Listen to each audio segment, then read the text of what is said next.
L'enquête menée avec dextérité par les services du commandement territorial des forces de police dans l'Uniari, suite à cette vidéo sur les réseaux sociaux de cette fille de 14 ans qui serait impliquée à la vente d'enfants à Pointe-Noire à 35 000 francs CFA, a abouti à l'interpellation de cet homme qui serait l'un des acteurs de ce trafic.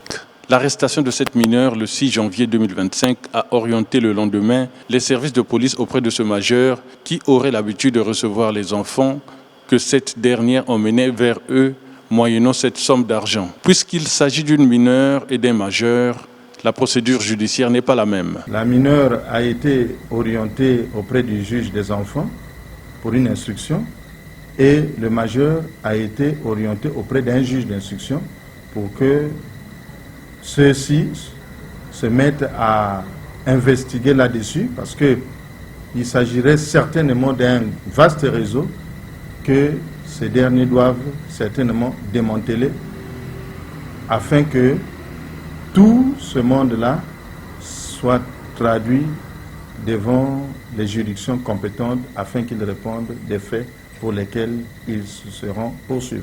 L'évidence appelle à la responsabilité des parents d'abord, ensuite des enfants, principale cible de ce commerce honteux. Les parents doivent bien éduquer les enfants parce qu'aujourd'hui, ce phénomène est internationalement connu. Il faut que nous fassions attention aux inconnus. Pour notre cas, aujourd'hui, là, que nous sommes en train d'instruire à notre tribunal, il s'agit d'un cas d'enfant. Vous voyez qu'un enfant mineur se permet de faire ce genre de trafic, ben, c'est quand même déplorable. Certainement que l'éducation a pris aussi un coup de la part des parents. Donc les parents doivent veiller, de la même manière qu'ils doivent veiller pour que les enfants se comportent bien, pour éviter qu'ils tombent dans les mains de certains autres mineurs, pourquoi pas aussi des majeurs, qui se livrent dans ce genre de trafic.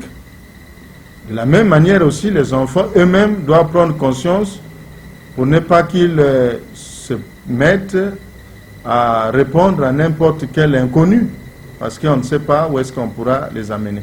Cette mineure serait à son 3e forfait. Cette audition permettra de démanteler ce réseau de malfaiteurs qui trouble la quiétude des populations. Mais puisque Pointe-Noire est leur destination, cette enquête ne devrait pas s'arrêter à Dolisie.